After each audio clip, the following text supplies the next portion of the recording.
who are on YouTube with us as well. A-Dog says hello. Ayuda says me. Guys, if you have questions, whether it's on the Facebook Live, whether it's on YouTube, you can ask us those questions right now, and we are going to answer them. But I know, Scott, before we dive into that, we have a couple things that we wanted to cover before we dive into that live Q&A section. But before we even do that, I want to find out, how's your week been, brother? What's been going on for you? What's new, different, or interesting this week? Well, this is kind of odd, actually, because I'm listening to Chris Shaffer in my earbud, and you guys are not hearing it on YouTube. Facebook, you guys are hearing it. So, again, this is totally an experiment. But basically, my week has been pretty good. We've been rocking and rolling here. We've been with the new brand, we're kind of plugging through and figuring all that stuff out. But yeah, I mean, things have been going well. And we're about ready to go back in stock on one of our products in the brand, in the new brand. But yeah, things are going well. Yeah, I'm excited to kind of dive into today's topic. And Dom, you guys didn't hear that on YouTube, but Dom sounded like he just dropped a bunch of stuff.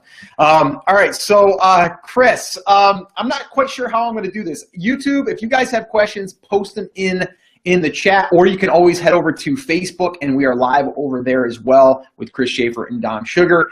But if you guys have any questions, drop them in there and let me know. Facebook, same thing. If you guys have any questions, please do that. Drop them in the comments down below. We'll do our best to answer those. Chris, what I might end up doing is unplugging my earbud and letting you guys come through so at least they can hear the conversation.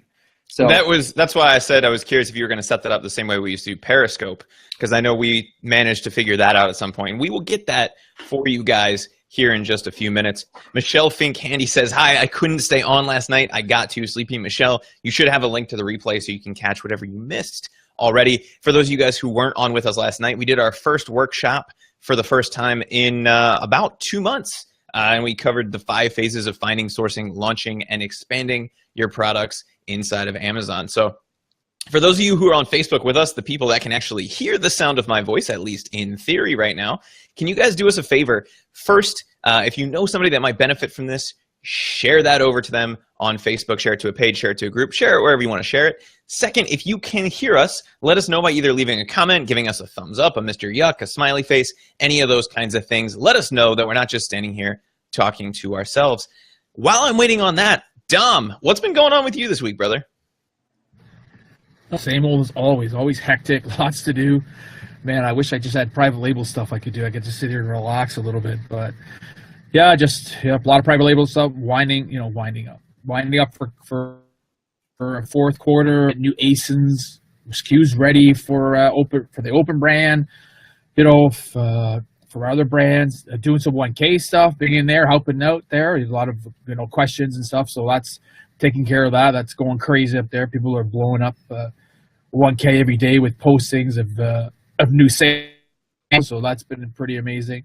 And just family stuff, it's back to school, and everyone's got to get ready to go back, so take some time off and go to some of the amusement parks, try to find as many pictures of some monarchs for Scott and the shark. I blew up their phone last week with about 20 pictures. They actually thought I was finding them on Google and then just taking them in the sim. I said no. So that's been it pretty well, guys. I mean, pretty well all the same, I think, every week.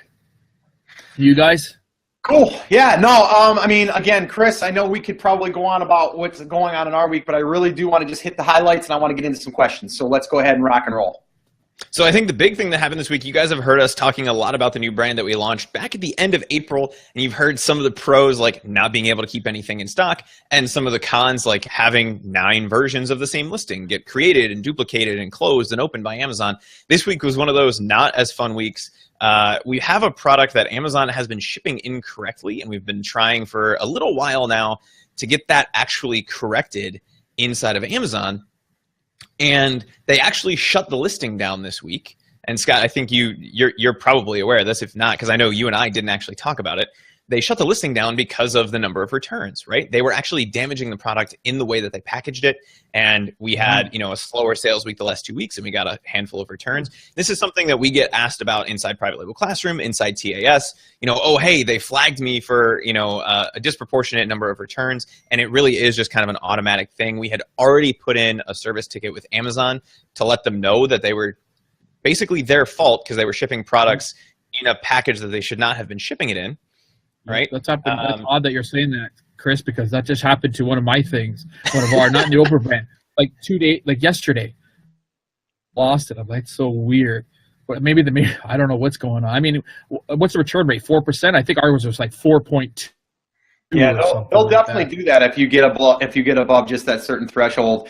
And it just triggers an automatic review, right? It's not something to be worried about, but it is a headache, and it is kind of a giant pain in the butt when you're up and you're selling, and all of a sudden they go, whoa, you have an issue here. And it's nice to know that we have an issue, but we already knew about it in that case because our customers are very responsive to us. Nice shirt, Dom. I hadn't seen that yet. Our customers are very responsive to us, and they were actually telling us that there was an issue, right? And so because of that, we actually knew about it in advance. But I like to think of that kind of as an early warning system. If you don't have that communication, that feedback coming from your customers, Amazon saying there might be an issue, then all you have to do is figure out what the problem is and go from there. So what do you do about that then?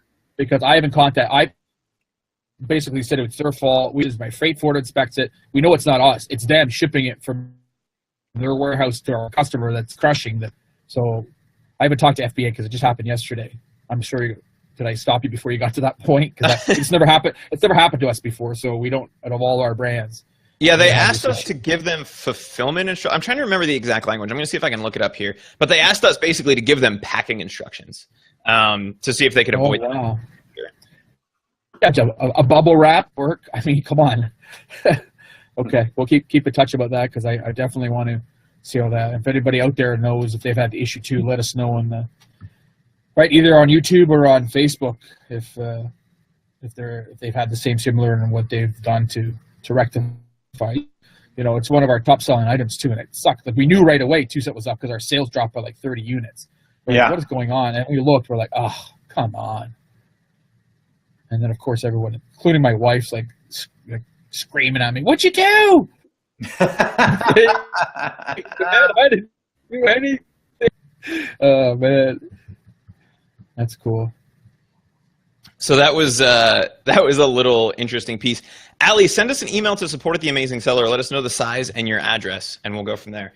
Allie also said, I launched my product 28 days ago. I sold a good amount. It's going slow, but I'm happy. I'm breaking even because of my PPC. I'm hoping it'll boost me up. I'm happy with keywords that I targeted. I'm showing on the first page for at least 4 main keywords. That's 1 keyword a week. That rocks on. And Allie, the thing that's kind of nice about that is if you're break even in the beginning with PPC, and Dom, I think you feel the same way, Scott, I think you feel the same way.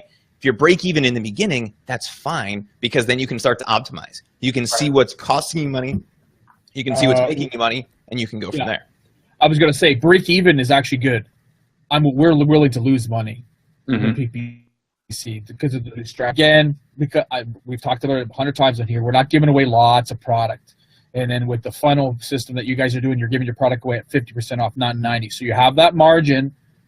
2 years ago, a year ago, you're still willing to lose tons of money. So just take that money and just invest it in PPC. That's the way I look at it.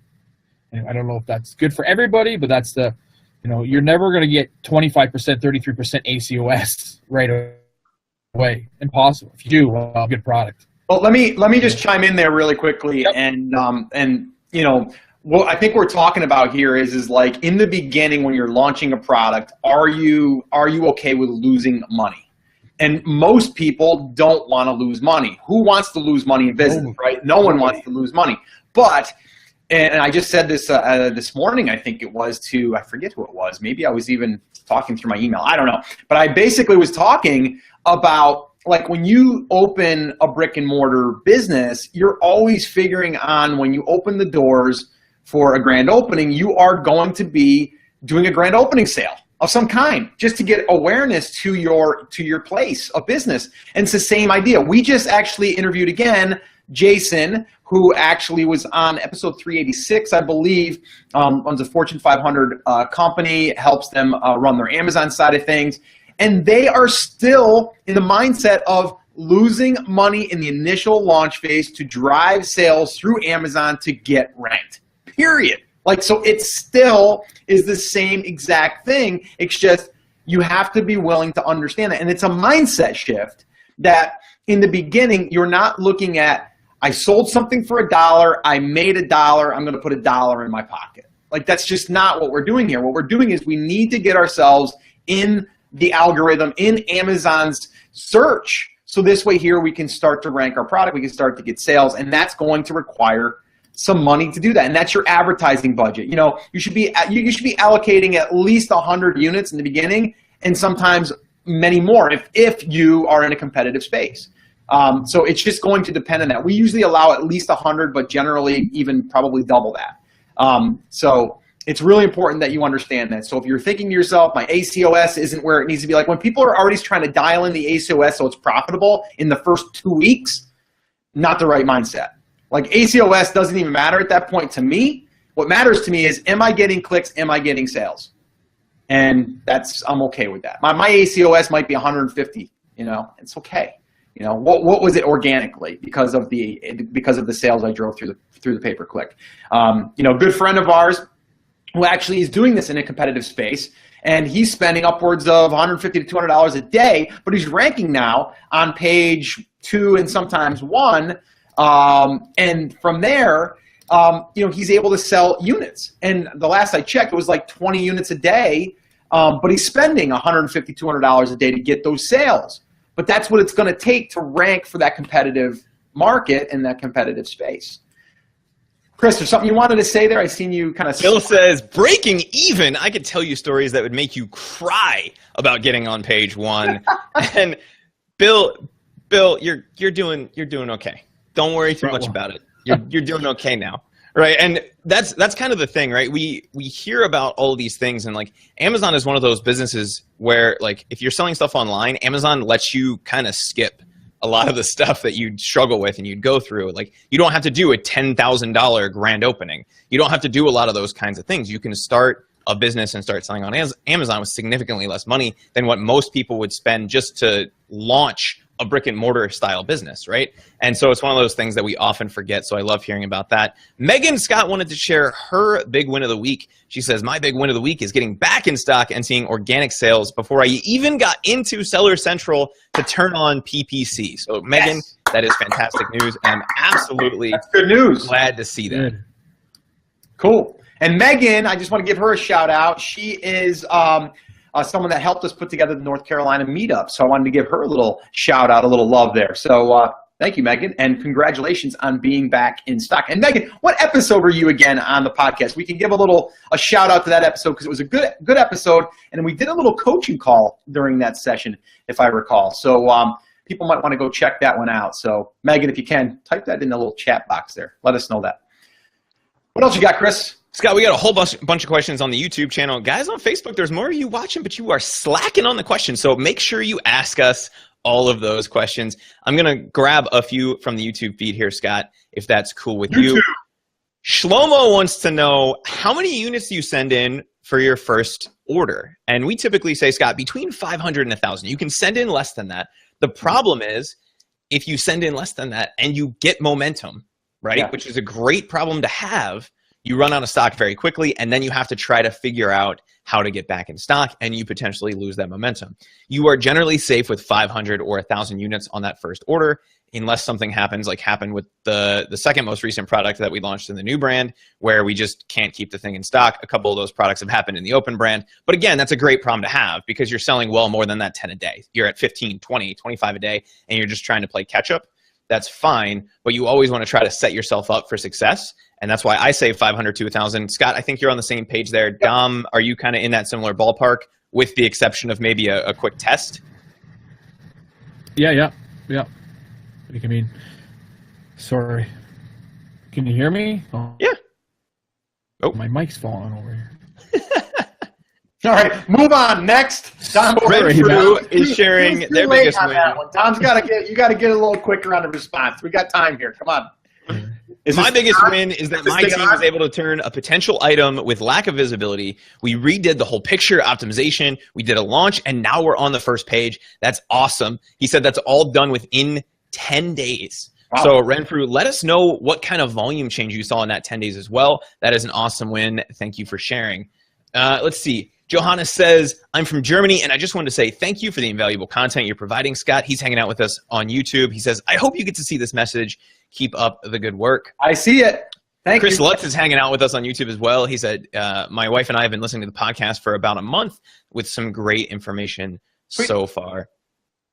William wants to know, Scott, what was your cost per lead on Facebook when you spent about €600 to get your audience? I'm around $1 ahead while testing audiences. So, Scott, I think I shot you these numbers earlier this week in dollars. Okay. I think what they might be referring to is we did a workshop Tuesday, and it was with Rick Mulready, and it was on Facebook ads. And I talked about how we spent about $600 to get 5,000 leads. And basically that's exactly what we did. So do the math on that. It was, Chris, correct me if I'm wrong here, it was under 20 cents a lead. That's 12 cents a lead. 12 cents a lead. So basically that's what we got emails for. And then from that list, we were able to then in turn email them about our upcoming product. And then from that, someone on our list shared it in a popular group, and then from there we sold out of about 222 units in less than 12 hours. So my cost on that was about 12 cents a lead. That doesn't mean that I was expecting that. I was willing to spend up to $1 per lead, if we want to be honest. And I was only shooting for 1,000 leads. So $1,000, again, I go back to, if we're doing a giveaway, if we're doing a promotion like we used to, we were going to give our product away for free or $1 or $5, whatever. We were losing money with the pick and pack fee, the FBA fees, all that stuff, and the cost of the product. So if we were going to give away 100 units, we were going to be spending $1,000 or more, right? So to me, I've spent $1,000, under 1,000. I was able to build an email list, and now I have that asset that I get to hold on to. So that's the big, big difference here. And it was funny because we were talking about that. Like a lot of people, again, they always look at like, okay, like pay-per-click, ACOS, like, okay, what's the ROI? I want to know what that ROI is like right now, right? And the same thing goes with an email list. Like, okay, how do I see that email list? Like, where's the ROI? And what you don't realize is the ROI comes not just from the first time that you get that lead, it's from after, when you get to communicate with those people, and then they get to maybe share your message or your post or your coupon in a group, and then it takes off like it did with what we did. So I just kind of want to stress that. It's big to understand that you're thinking longer term than just what did it convert at and how much and all that stuff. And William said, should I be paying 10 cents or $1? The answer is it depends. Scott and I are generally okay with paying up to $1 per lead because we know we're going to get that money back. And you're going to get that money back in fairly short order, right? Especially compared to what you would pay to drive somebody to just your Amazon page directly or a landing page that's not necessarily going to convert as well as something like the giveaway, something like that. William also wanted to know if we tested a bunch of audiences for that. And to be honest, we have not, because we've always been able to identify at least one solid interest or two solid interests that those audiences will have, right? And you can do that if you sit down and do some of the audience research, some of the audience planning. From there, the way that we're able to bring that lead cost down is we're running conversion optimized ads. So Facebook naturally is going to go in and say, okay, Scott converted, Scott opted into your list. Who looks more like Scott? And then your lead cost will go from $1 to 98 cents to 94 cents to 12 cents, right? And that's exactly what we're doing. We're picking a broad, close enough audience, right, and then letting Facebook optimize that ad for us. Renfrew updated us on the sales. They said it's still a mix with promo sales and organic, but we're seeing 20 to 25 sales a day now that we're on that first page. So rock on. Nice. Nice work. Franklin says, my Chinese supplier just emailed me that my order is complete. What is the best way to ship it to USA by air? With a freight forwarder, with DHL? Anybody else? I like DHL or FedEx. Scott, I know you're on the same boat. Dom, I think you're in the same boat. Yeah, just keep it simple, right? No reason to overcomplicate it, especially if it's your first order. You can get more complex, more different supplier, different freight forwarders, all that kind of stuff. As you work your way down the road, if you want to save a couple dollars here and a couple dollars there, that stuff does add up. But I would not let that stuff bog you down. Do not let that stop you from selling. Do it the easy way the first time, and then figure out how to expand those margins. Yeah, if it's your first order, you're starting with small orders, and it's all right, DHL, DDP, or door to door. I mean, obviously, if you've got more volume, I mean, we're sending containers, right? Sea containers, so we don't do any DHL at all, only for samples to get it away. But yeah, I mean, they actually do have a cargo or a DHL and a UPS, like an actual freight company that you can use, but they're very expensive. Cool. For sure, DHL right to your house. Yeah, I think DHL for me has been the easiest, but we've also done UPS. And actually, Chris, what's been really cool? I don't even know if I told you this, but excuse me, our new warehouse, which is basically a brand new facility that's, it's climate controlled, all that stuff. We're on the first floor now, so it's like one of those big, giant companies that has, basically like garages inside of a building, and you can rent them out.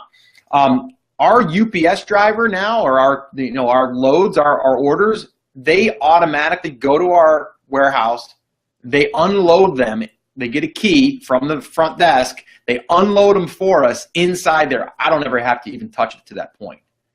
When before we had to either take them from our garage delivery, bring them over by car or truck, or we'd have to meet them there and then offload it. Now, they just go ahead. Like the other day, we pulled up the garage door and boom, there they all are, stacked nice and neatly. So that's pretty cool. Yeah, and that was UPS. Andrew says, I have many future competitors that have a whole bunch of variations that are separately priced. Do people differ prices on their variations due to it being a bestseller, so they raise the price knowing that people will still buy it? Or do they do it because it allows the variant is running low on inventory, so they raise it to slow sales while maintaining inventory? Maybe it's both, maybe it's neither. I'm curious to hear your answer. So Andrew, and correct me in the chat if I'm wrong on this, but you're curious why people have different prices on different variations. Give us an example of the type of variation it is, because if it's like a size, like a t-shirt size, that makes sense because there's going to be different costs associated with them. If it's all the same product and it's just a different color, there can be some other reasons behind that. And the main one for me would be that top seller. If I have tested that price and I know that the most popular variation is black and that people don't really care if I raise that by $2 and the blue one doesn't sell as well, then you better believe I'm going to raise that by $2 to get the maximum amount out of that. So let us know what kind of variations you're talking about, and we can dive into that just a little bit further. Scott, do we still have YouTube with us? Yeah, we still got YouTube on my end. Yep. Awesome. Yep. We still do. We got a bunch. Actually, it's funny. I mean, this is the first time I've done a YouTube live on YouTube. So this is kind of cool. There's less people here than on Facebook, but we have more questions that I can see. But yeah, there's a lot of people on YouTube right now. Chris Lutz, I want to give you a shout out. He's been rocking it over there. And let's see, William. Yeah. Okay. So the one question that I seen was I think it's from Pranay.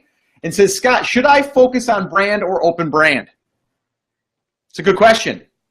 And it's going to come down to that same answer that Chris likes to give, and that is it depends. Oh, wait, wrong shirt. Yeah, that's a wrong shirt. But it does depend. I mean, there's pros and cons to both.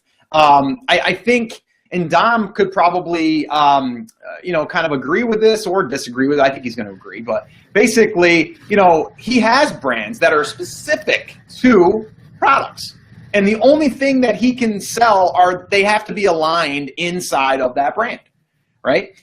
But with the open brand, you're able to go, oh, look at this, I've got I don't know, let me grab something. I've got sunglasses. Boom, I want to launch them. I'm going to go ahead and launch sunglasses. Oh, the numbers look really good on hats. I'm going to do a hat. It's a cool hat too, by the way. I got this in Idaho. It's pretty nice, right, Chris? You like that hat? It's a good hat.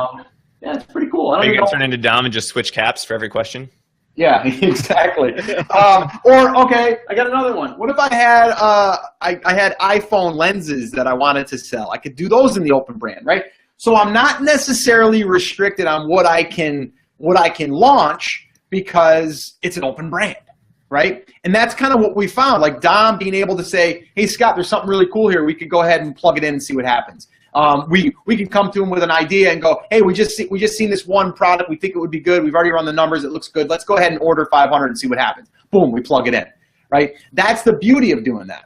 Now, with a brand, and that's what we're building here with our new brand, it's more to me about then figuring out, number one, if you have a market that you can serve multiple types of products and also ones that are going to help cross-promote each other. The other thing is if you have a face to the brand or an influencer that you can work with, that's going to make a huge difference, okay? And Dom, I want to hear an update too at some point. I guess you kind of struck some gold with an influencer, and I want to hear a little bit more about that. But me personally, I think wherever you are, if you're undecided or you don't know really what brand you want to start and stuff, then do an open brand concept. Like just go and do that, and then you can always split off of that and then start your main brand of something. But if you have a really good idea, maybe you have a really good, or maybe that for the next 5 years you want to build a brand that's going to be a website, a blog, it's going to have a YouTube channel, it's going to have an Instagram, it's going to have all that stuff, and you're going to immerse yourself in this space, and you're going to go out and you're going to find other people that are going to help you in this space, and you're just going to build this great resource that's going to be having products that are going to support this brand in this market, then do that. Like that to me is long-term strategy, and yes. But that's definitely the brand's nicer. What I look at is like my brands are prettier, my listings, everything goes together, your average sale is good, and you got exactly. Now you can use different strategies. Like your new brand is a lot different. The open brand, I can just bang things out, bang, bang, bang. They don't have to worry about each other. They don't have to match. The listings don't have to be top notch. They can be, we do, but they don't have to be. I could just put get faster, especially in the it being the closeout business. I can get stuff, test it, put 500 units, it sells. I'll just go to China, order it again. When you're doing a full brand, you got to have some strategy behind it, right? And then brand. And you don't have enough money, or you run out of products to launch, or it gets too competitive, then you're stuck. Then you're like, okay, what do I do? I've already launched 2 products. Oh my God, I don't know what to do now. All my other products are taken because it took me so long to release my first. The open brand, we never worry about that. We just kind of look and say, hey, that sells. The other day you guys sent me an idea. This sells. Okay, we'll take it. We'll launch it. That's it. Okay. Oh, I use this weekend. I can't believe nobody's selling this on Amazon. Yeah. Okay, we'll take that. 2 sales together. Nobody's going to buy this with this and send it to somebody for Christmas, So that's why I have both. Right. Yeah, it allows you to do that. It allows you to do that, and it just, again, it depends on where you are. And I just say, like, if it's going to slow you down right now because you need to have every little thing figured out for the brand, don't do it. Like, just get started. It's funny. I was talking to my daughter again the other day, and she's doing another thing externally to Amazon stuff, building up because she wants something long term, and she's like thinking about the name and the website and all that stuff. And I'm like, that's got to be done. Like, it has to be if you're going to do this. But there's a lot of time that goes into that stuff. You got to, see if the name's available for GoDaddy, but then you got to see if it's trademarked and all that stuff. Then you want to go into logo design, like all that stuff. That's all branding, right? But that can slow you down. So if it's going to slow you down, just do something and get started. That's what I would say.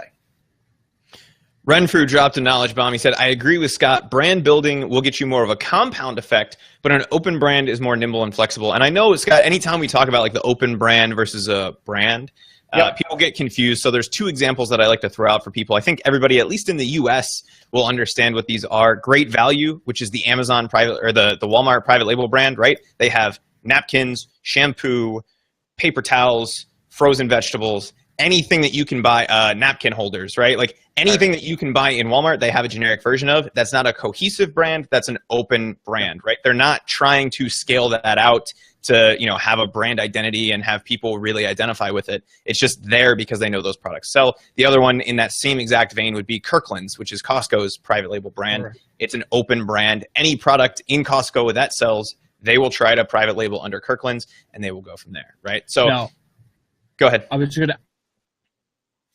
going to add the brand in Kirkland and Good Value and Amazon Basics because of all put out under those names, right? Like for a brand, you only need 3 or 4 good ones. But with open brand, I think you have to add more SKUs, more ASINs in order to populate your account. You know what I'm saying? Like, so you can gross more. That's the only issue with the open brand, 2 aces, right? So that's a big thing, because I've seen a lot of successful people, they only have 2 or 3, 4 with a full brand, and they do very well. But that's right, like Kirkland, they wouldn't just have one thing, right?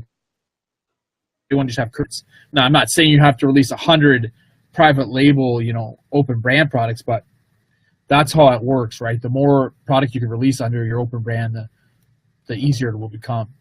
And it goes right back to the retail arbitrage, right? It's like It's pretty well the same thing. Yeah, it's the same thing. And it's funny because Chris Lutz, I want to give him another shout out. He says, Scott, I just wanted to say thanks so much for the free information and the tremendous motivation you've given me and my wife. And then he goes on to say that we get he's talking about, someone else is asking a question here on YouTube, but basically me and my wife are still doing retail arbitrage as we build our private label brand.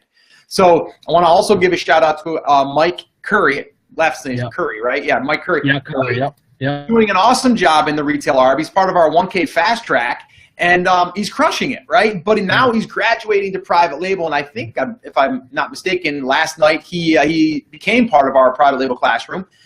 So, Mike, if you're watching, welcome, and we'll see you inside. But basically, a lot of times that's a graduation to kind of go from retail arbitrage to private labeling. And that is why we've done the 1K fast track, and that's why Dom is an expert at that. That's what he's built his businesses from doing retail arbitrage, because again, it's the same thing, right, Tom? You can go wider in retail arb because you get 5 of these, 10 of these, 20 of these, right? And you spread out your inventory in different markets, so you almost have an open brand concept. You're able to test a lot of different products in a lot of different categories, and then you can start to kind of maybe hone in on some that might be getting your attention because you're like, holy crap, I just put those up and they sold. That's weird. Maybe I could do something that's related to that, or maybe I can do something similar. Maybe I can create my own off-brand.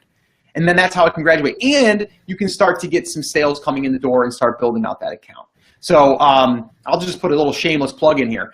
1kfasttrack.com. Definitely go check that out. We've got students in there right now going through the training, and Dom is in there.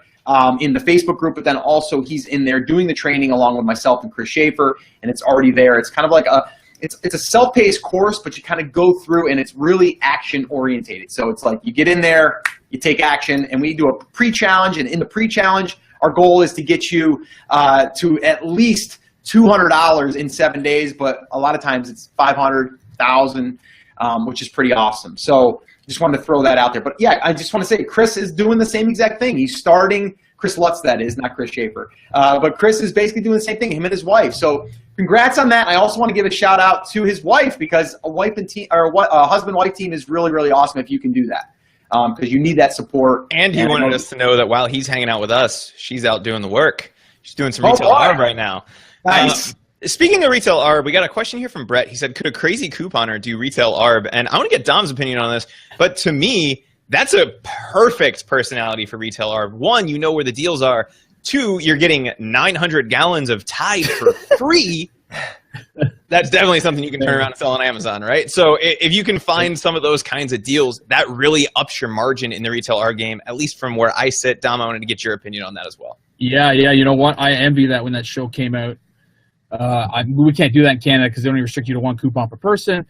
If you have that ability to extreme coupon and cut and get deal, oh my God, you're pretty successful. Obviously, if you're doing a lot of grocery stuff, you're gonna have to get ungated, which is, you can get that done. There's ways to do that. But yeah, you definitely have an advantage. I love these guys at 4,000 batteries and 2,000 battery cell. Like, those are all high-end products on Amazon and eBay. So if you have that, you use it to your ability. Of course, that's especially a cutting system, and you can get 500 flyers and 200 of this and pretty. But yeah, for sure, do 100%. It's the same avenue. It's pretty well the same. It's just like the big list that we give to the 1K fast track of ways to take advantage of. Shop on points, 20 times the points, buy one get one free promotions. Do what you can. Right. I mean, those companies, the coupons, are all getting that money back. So if they're taking $5 off, Gillette is giving them $5 back. So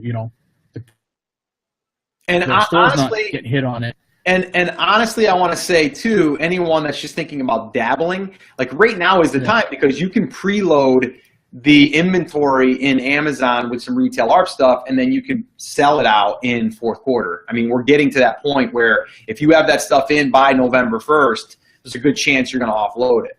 So, you know, definitely take advantage of that. And like you were saying, Dom, coupons are a big thing. And if you're an extreme couponer, well, you've got an advantage, and God bless you. But I wouldn't go that intense. But yeah, if you see that you can, you know, you get a $25 gift card when you buy $150 from Target, well, that's $25 off technically that you're getting. It's like a $25 bill. So you are bringing down the cost, and then you're still going to look at the clearance stuff, and you're still going to look at all of the other discounts that can be added to it. Maybe you're using your red card, which is another 10% or 5% or whatever it is.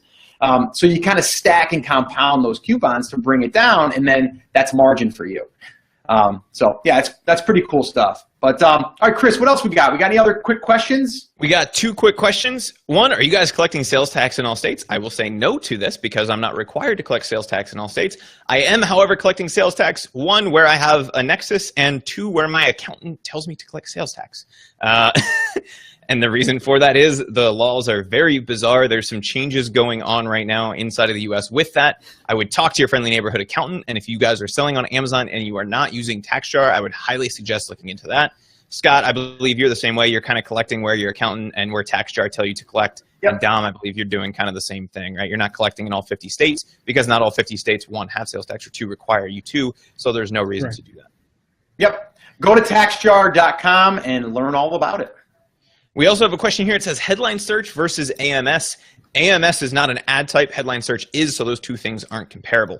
Inside of Amazon Marketing Services, which is AMS, you do have access to headline search ads, but you also have product display ads, right? So if you opt into Vendor Express or you're in Vendor Central, you have access to both of those ad types. If you're in Seller Central, you only have access to the headline search ads. So to me, it wouldn't really make a difference. If you're using the headline search ads, you can be in either one. If you want to use product display, you have to sign up for Vendor Express or Vendor Central to be able to do that at this point. That's what gives you access to AMS and that 1 additional ad type at this point. But quite honestly, the reporting out of Seller Central tends to be better anyway. So, you know, do what you will with that. Hamid says, during my first 28 days on Amazon, I faced the same problem twice, which is sometimes my listing gets deactivated and my main image gets deleted. Any suggestions? Yes. This is something that Scott and I actually ran into in the new brand. You do want to reach out to 1, the catalog team, 2, the team that Dom has thrown out, which is the retail contribution team, and see if there's an update that's stuck somewhere. That can cause all kinds of issues. For whatever reason, if Amazon came in and updated something, you updated something, and there's a conflict, it can cause images to be deleted. It can cause listings to be deactivated. It can cause a lot of things. If they didn't give you a reason for the image removal, that may be the issue. Otherwise, my suggestion would be take a look at the main image you're listing and make sure that it complies with the main image guidelines. Remember, guys, the main product image on Amazon actually has different guidelines than the supporting images. It has to be only the product that they're going to get in the box, and it has to be on a pure white background. The other supporting images can be more of a lifestyle. Some of them will allow you to use models, some of those kinds of things. So make sure that main image is on that pure white background and go from there. Albie from YouTube wants to know, if I sell from Canada using a fulfillment center in the US, do I need to collect taxes? Again, it's going to depend on your situation. I would suggest talking to your accountant, but generally speaking, you are going to have to collect at least some taxes. Yep. Right? So make sure you talk to your accountant and figure out what pertains to your exact situation, because if it's sales tax or income tax or both, is going to vary based on where you are and where you're selling. Yep. Scott, did you see any other really quick questions that you wanted to jump in and answer? Let me just pop back over to, I'm going to pop over to YouTube really quickly and see if we have anybody there. YouTube, if you have any other last minute questions, go ahead and drop them in there. I think we've caught up there. And on Facebook, I think you said that we're caught up there. I found 2 that we can answer on Facebook. All right, so guys, if you do have more questions, keep them coming. We got another 20 minutes to hang out. But if you don't have anything else to ask, we'll just talk amongst ourselves and hang out with you guys. Dan says, I have a product I'm about to launch. It's not a product like a garlic press per se, where there's a lot of the same exact product. It's something you type into Amazon. You see many different types of designs. So far, so good. Because of this, I can't track the exact match of my product. Okay, that's a common misconception. We'll talk about that in just a minute. Overall, the sales are there for the search terms and reviews are low. Definitely a strong product for a brand, being that I could throw up a few different designs Any advice on a product like this? So Scott, and correct me if you or Dom have a different opinion on this, but I think Dan is kind of making one of the mistakes that you and I see all the time where people say, my product isn't like anything else. It's round. Everybody else is selling square. Well, if it's still a garlic press, if the intent of the thing is still to press garlic, it's still a garlic press, and you can look at those. The design itself is not what you're looking at to validate depth and demand. Does that make sense? Yeah, it makes sense. So you're not looking at whether it's round, it's square, it's red, it's blue, whatever that is. You're trying to validate the overall demand for the product, and then you can dig one layer deep. Now, in terms of fixing and changing things, that makes looking at the reviews a little bit different. But again, you don't have to say, okay, it's square versus round. It's what are the common things that I'm seeing? How do I make sure that the round one that I launch doesn't have those problems, and how can we address those? And he wanted to say, you know, should I throw up several different designs of the same product? You absolutely can, especially in a market like that if you're successful with the first one. But I wouldn't launch 4 or 5 at once. I would launch one and make that one successful, kind of your best guess at it based on what you see, and then start to expand out from there. And we got a question last night, Scott, that kind of plays with this very well, which is... Hey, Chris, hold on one second. You're echoing like crazy on my end, and I don't know why. So just maybe... Guys in the Facebook chat, let us know if I'm echoing for you as well. Yeah, let me know if that is the case, because I don't know, maybe it's just on my end, Chris, and if it is, it's going to be annoying on YouTube because they're hearing through my computer. So, yeah, no echo here, no echo. Oh, that's cool. So it's just on your end and for all of our friends hanging out on YouTube. So now it went away. See, now it totally went away, and I didn't do anything. So, all right, cool. Nope. Okay, cool. All right, were you finished with that? No, so the other kind of part of that question that we get, and YouTube, bear with me if I'm echoing for you, is if there's, you know, if I'm selling a t-shirt and there's 19 color variations, do I have to launch all 19? So Scott, do they have to launch all 19, and should they launch all 19 right at the start? No. No, I mean... You're like, do I need to expand on that? I'm not sure. Did you want to know why? Is that what you're asking? Yeah, no, go for it. I know why, but I don't know that everybody else knows. I don't think you're going to put in 19 variations is a lot, especially for, you know, I think 3 to 4 or 5 max when you're starting out. I don't think you need to go overboard with 19. I think it's different though, Chris. If we're talking about variations like colors, that's different. If we're talking products and different SKUs as far as listings go, that's a different story. So what's your thought on colors then? Yeah, I mean, well, I'm saying this. If you are going to launch, I don't know, is the question, should I launch 3 things at once, or should I launch 3 colors and I don't know which one is going to be the best seller? I think it's, you know, do I need to launch all 3 to start with, and should I launch all 3 to start with? Okay, you do not have to launch all 3. If you think that there is enough demand for all 3, then yes. If you have enough resources, meaning finances, to launch all 3, then yes. But all 3, I'm saying if it's a variation. So if it's a variation, meaning red, blue, and yellow, and it's under the same listing, then go for it, okay?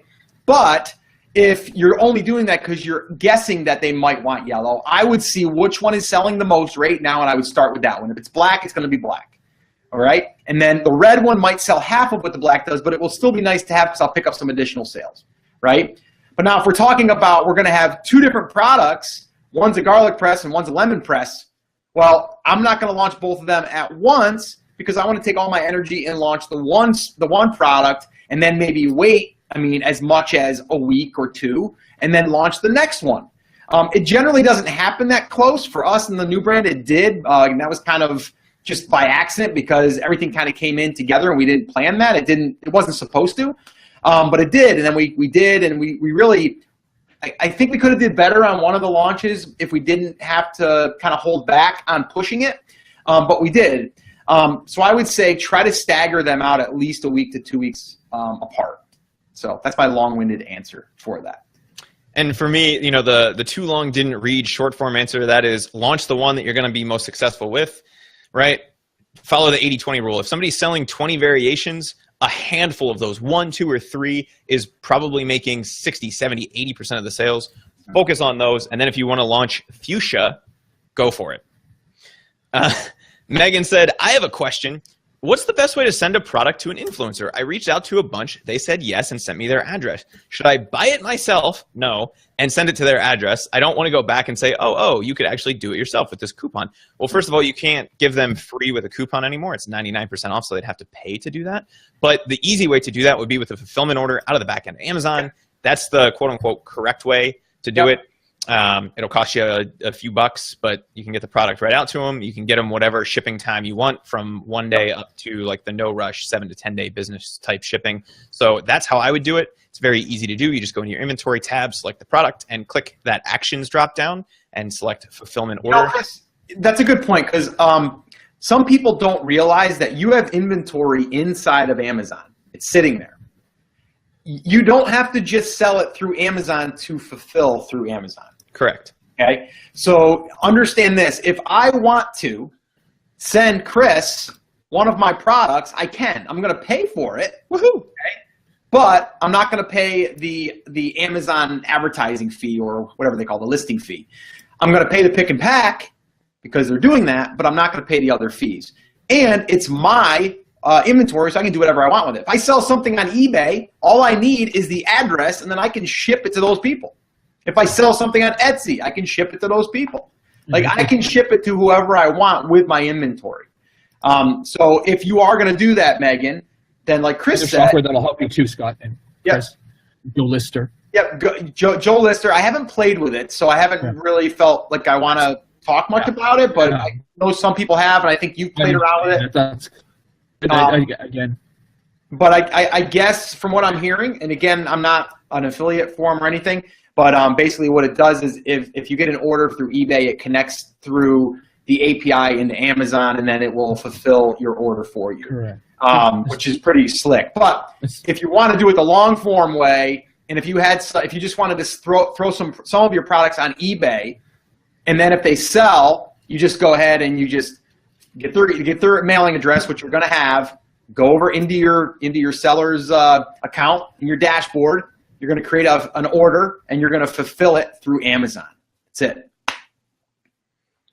Cool. And that is the quote-unquote correct way to do that with an influencer. You can technically buy it yourself if you have a buyer account and a seller account.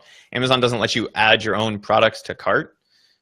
So on the front end, at least I've never been able to. And that's how I know, like when I go to check a promo code, oh yeah, I'm stupid, I'm in the wrong account. And then I log into my buyer account and try it. But the fulfillment order, it'll take you 5 minutes to set up. Then you can select how fast it ships, and you can go from there. And I'm just going to throw something out there, and I've done this, and I'm not sure if it's 100% within terms of service. I don't see a huge deal. But, for example, and I think it was actually our good friend Bill, he wasn't aware of this either. But basically, let's say that you are doing a coupon, and you want to kind of preserve some of your inventory. I can actually reserve some of my inventory to not be sold because I may be sending that inventory to another place. Like maybe someone's going to buy wholesale from me. Maybe someone says, Scott, I want to order 500 units and I want you to ship them to me. I can go and I can create a manual fulfilled order inside of an order inside of Amazon. I can put their address and I can say I want to allocate 500 units. So Amazon, do not sell these 500 units. They're already pre-sold. Or at least they're reserved. They're committed.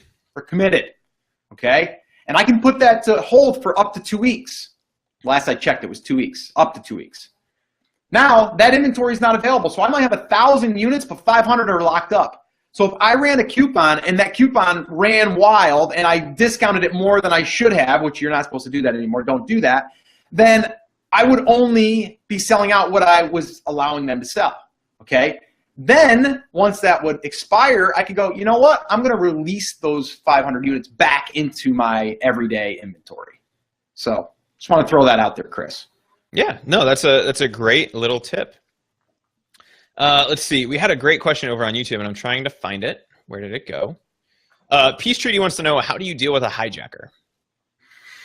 Well, first off, try to be polite and civil. Okay, and calm down and don't type an email and scream and yell. Like, that's the first thing. The second thing is you want to send them a cease and desist. letter. Basically, I published it on my blog. I don't know the actual episode, but if you just go to the search bar at theamazingseller.com and just search for cease and desist, or just put in there hijacker, you'll find it. And then from there, you just send them that letter. And then usually that will work. A lot of people say it works great. Okay. If that doesn't work, then you have to contact Amazon. You have to also purchase their product, and you're going to have to prove that they're selling your product or a product that's supposed to be yours. And then the other thing that you could do is you could always reach out to an attorney. I've had Ted Limas on the show, and he actually does that for a fee, and he's got like 99.9% success rate of getting people off.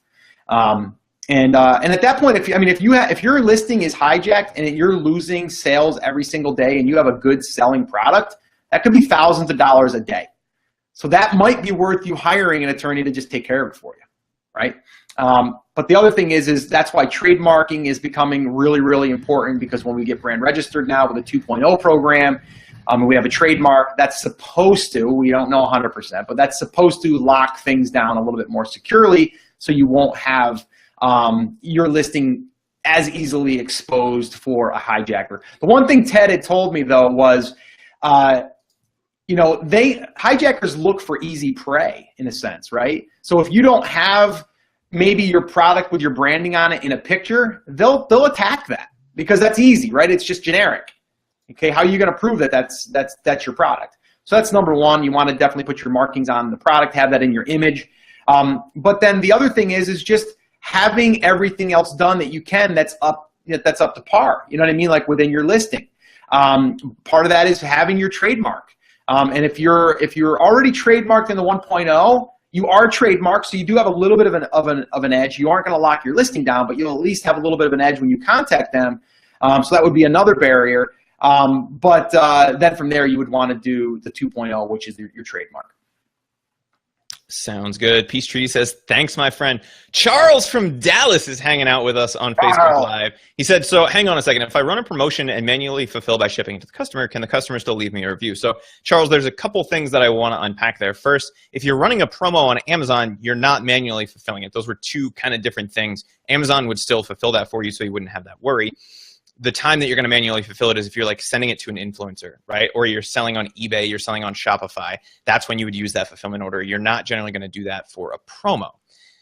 Customers can still leave you a review. It would just be an unverified review, right? So if someone chose, if I sent somebody a replacement, for instance, right, which I can do, or if I just sent Scott my product, he's an Amazon customer, as long as he meets the requirements to leave a review on any product, he could still leave it on mine, because he's not getting it for free, right? It's not a biased review necessarily, but he's able to do that. It just wouldn't be verified.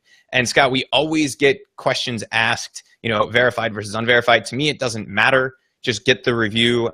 It'll work itself out in the end. Charles says, if I'm selling it off Amazon, Charles, again, you can do that. They can leave a review. Just make sure that you're complying with the terms of service, right?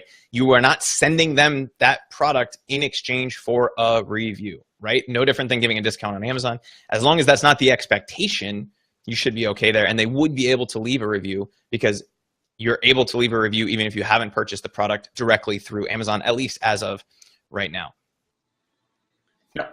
Chris says, wow, that's great stuff, Scott. Thank you. There was one other question that snuck by me here. Yeah, and Peace Treaty wanted to know what was the name of the attorney. It's Ted Limas. Just go to theamazingseller.com and then just search for Ted. It should pop right up, or just even for trademark, type in trademark, it'll come up, and I can probably do that for you guys. So Chris, if you want to answer another quick question, I'll go ahead and try to get that for... I think that actually about wraps it up. We have about 5 minutes left here, guys. If you have any questions, let us know, and we'll see if we can get to them quickly. Chris says, I haven't had the misfortune of dealing with hijackers yet, but now I know. Vlad wants to know, Scott, where can I find your courses? Vlad, just let us know which one you're looking for, and we can point you in the right direction. You can get 1K Fast Track at 1kfasttrack.com. Private Label Classroom is available at privatelabelclassroom.com as well. Yeah, I would also say there's some free training out there, and the one that we did last night, the workshop. Yeah, the workshop we did last night, I would definitely recommend checking out. And that can be found at theamazingseller.com/. Chris, is it PL_workshop, or can they get there just by going to the workshop? The workshop should go to next week's workshop, Okay. and PL_ should go to the replay. Okay. And then let's see. And then yeah. So I wanted to kind of go back to the trademark. I found it. It's episode 186. So theamazingseller.com/186, and that's what sellers need to know about patents, trademarks, and copyrights. And we also talk about trademarks in there pretty extensively, but you can also get in touch with him by going through that. Let's see. Cool. And yeah, I think that's I got a few here for rapid fire, Scott. We do? We got some? Yeah. Cool. Matt wants to know, when does traffic pick up for Christmas and what should I expect? The answer is, it depends. It's going to start here. Actually, generally about back to school time is when you start to see that stuff pick back up, and it gets slowly up to about the middle of November towards your Black Friday, and then it's just kind of crazy for a few weeks there. Again, you know, it's hard to tell you what exactly to expect on your product, but even products like barn door hinges, like we were talking about last week. And Matt, if you want a full discussion on this, check out last week's Power Hour. We spent probably 15-20 minutes talking through it. Everything will see at least a little bit of a traffic increase. Things that sell as gifts, like stuff you would have around your house, is generally going to sell more than the other ones would. So 2, 3, 4 times even, depending on what you would do. So we talk about inventory planning, all that stuff in the Power Hour from last week. You should be able to find that.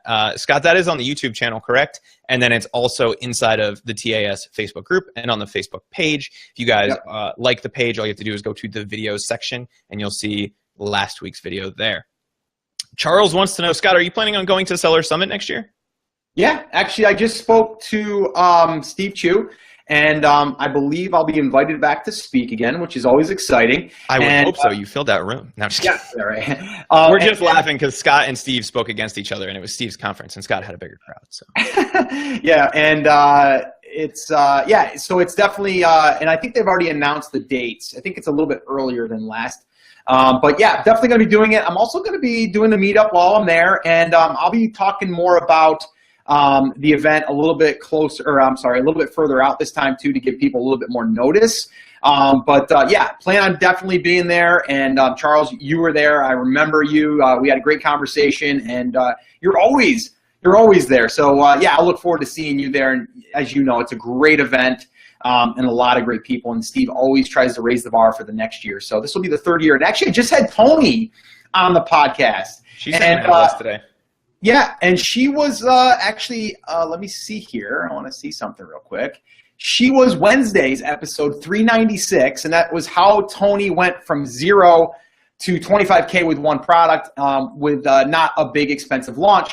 And the cool thing is she shot me a video, kind of like a little mini testimonial type thing, which was awesome. Tony, thank you for doing that. I appreciate that. But she updated her numbers, and it was over 35,000. So when I published it, it was 25K, but it was actually 35 when we actually ended up going live. But definitely go check that out. I had her on. It was a great interview. We were at Seller Summit together, and we had a great conversation, and she hadn't launched yet. The product was there, sitting, waiting at her house until she got home, and then she launched it and then blew the doors off, and she's just excited. But just a really an inspiring story. Powerful woman. I love it that we're able to highlight the women in this community, and really sharing that this can work for anyone that wants to go out there and put in the work. And Tony's done that. So another little high five for Tony. So yeah, that's all I got, Chris. What do you got? One quick thing.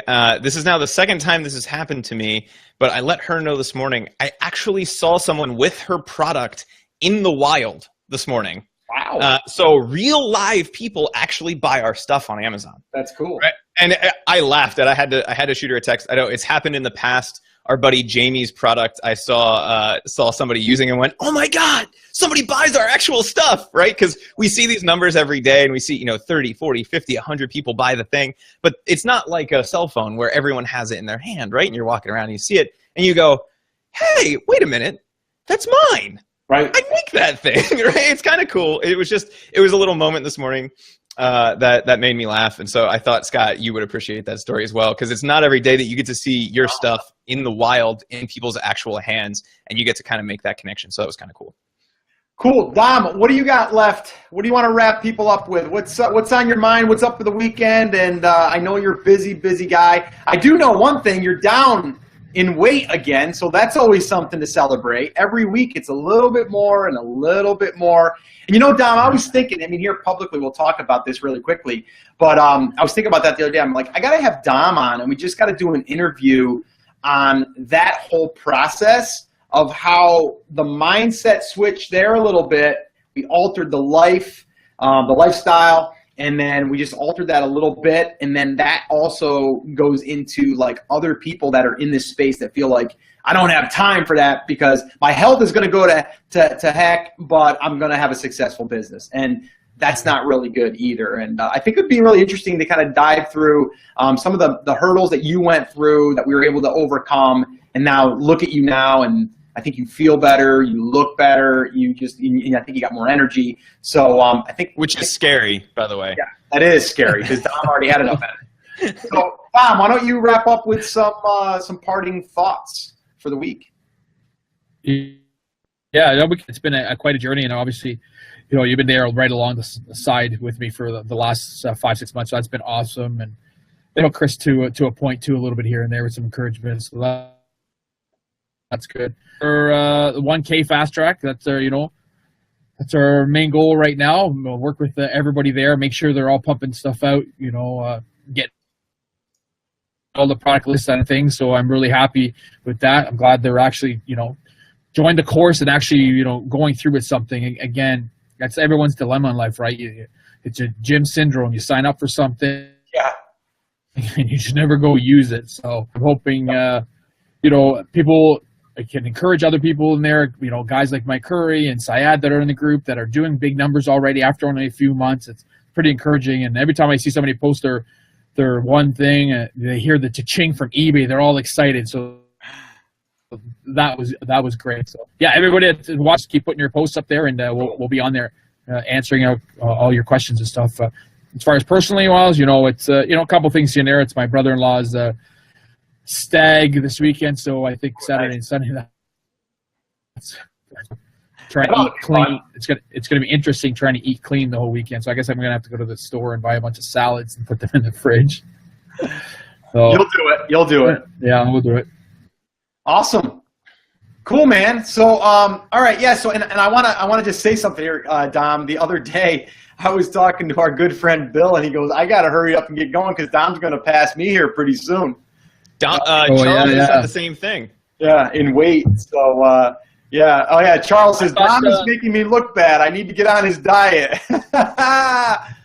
Oh, that's awesome. Yeah, so we're not just inspiring people to basically live the life they want with, you know, financial freedom and stuff, but also taking care of their health and feeling better about themselves. And you know, it's a constant battle, you know, for people. And you know, I just look at it like our health is really a huge part of our success.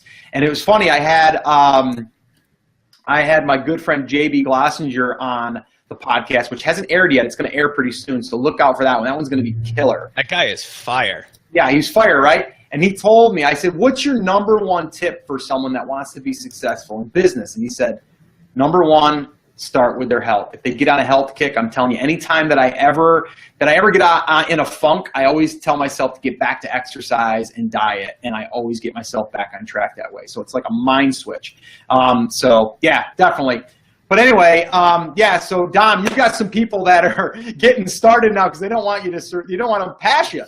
Like, you know what I mean? Like, you know, here was that's Dom. good. We're gonna let him. We ain't gonna worry about him. Now all of a sudden you're creeping up. You're like the guy coming up behind him. You're like, you better get moving, man. I'm going to surpass you. So that's pretty awesome. So proud of you, and I'm proud of the people that you're inspiring. I know someone in your warehouse has dropped over 100 pounds as well. So it's just contagious, and I just love it. We're changing lives all over the place, not just in business, but in your personal life. So it's pretty awesome. For sure. So one last thing, Chris, while we're on. Can I say one last thing? Can I? You have the floor. Last night we did our workshop, and we had new students come in, And then we also added some stuff to our TAS Breakthrough You area community. And there's a video that I shot in there going through my why and doing like a really big deep dive. And it's kind of like the 7 exercises to really dig deep into your why. And I did it twice, and I recorded myself doing it twice. And we had someone in the class that went through that exercise. It literally gave me chills. He went through this exercise, and he was blown away at the results. So what I want to say to you guys is if you're in the class, do that exercise. It's there for you. If you are not, you can still do the exercise. Dig deep into why you are doing this. Get your life straight, okay? And get your mind straight, because if you know what you're doing this for, you have a big picture of that, and you're reminded of that, it will motivate you and drive you to just push through these obstacles that you're going to face, because you are going to face them. It's just a matter of how do you bust through them. So I just want to give a shout out to the class, and that lesson was the first it's been really introduced, and to get that feedback already made me feel pretty cool. So yeah, so Chris, anything else you want to wrap up with before we say goodbye? I think that nails it, brother. Let's go ahead and wrap this thing up. Guys, if you do have any questions, feel free to continue to either leave them in this thread or join us inside of the Amazing Seller Facebook group if you're not already there. That is theamazingseller.com/F as in Frank, B as in boy. All 3 of us are in there. If you have any questions, you can ask us or the other 49,000 something people, just under 50,000. Scott, the other thing that I did want to mention today, so I wanted to give you a little pat on the back. I know we found this out last night. You just crossed the 8 million download threshold for the TAS podcast, which is really cool. And guys, that's all thanks to you. So thank you very much for being there. Thank you for listening to me, for listening to Scott, for listening to Dom, for putting up with our shenanigans, our chicanery, and our sarcasm. Thank you again. Have an awesome, amazing day. And Scott, what would you like to tell them to do? I think it's something that's like on my shirt. Oh, it's on your shirt. That's convenient. Like take action, something like that. Okay, yeah, that works. Yeah. All right, cool, guys. Have an awesome, amazing weekend. YouTube, this is the first time I kind of did a live for you guys, so we'll see how it goes in the future. I'm going to try to kind of plug some software in to make this a little bit easier and a little bit better, but we're working on that. So thank you. We'll see you guys. Have an awesome weekend. Megan, thank you. Have an awesome weekend. Luke, I seen that you commented, and I appreciate you as well. Charles, keep rocking and rolling, and we'll see everybody next week. Martin, Luke, yeah, there's Luke. All right, so we'll see you guys, and I'm going to shut down YouTube if you want to shut down Facebook, Chris, and we will get on out of here. Have an awesome, amazing weekend, guys. Take action. We'll see ya.